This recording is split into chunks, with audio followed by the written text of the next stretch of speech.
Hello, this is some final thoughts on this slightly different way of reviewing tea.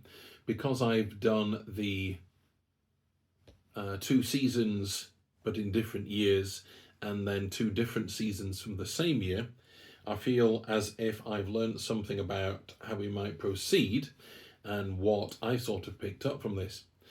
Just to sort of give some overall findings, just to bring them all together into one place. The 2 winter teas were radically different. They behaved different, they tasted different. And I still feel as if the winter 25 were not finding that magic parameter, either the heat or the duration, whatever it will take to bring out the most flavour. There's a lot of kind of custard flavour in there. It's not really vanilla, it's more sort of a puddingy quality. There's richness to be found. There's that butter.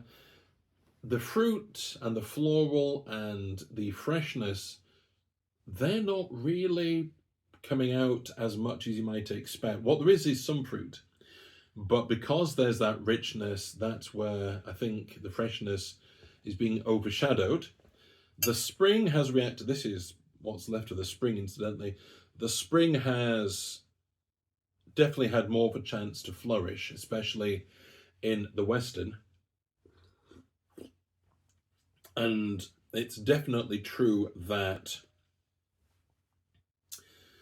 in comparison to doing other spring versus autumn or spring versus winters, I was expecting once again to find that either the winter would be more ripe or the winter would be more zingy.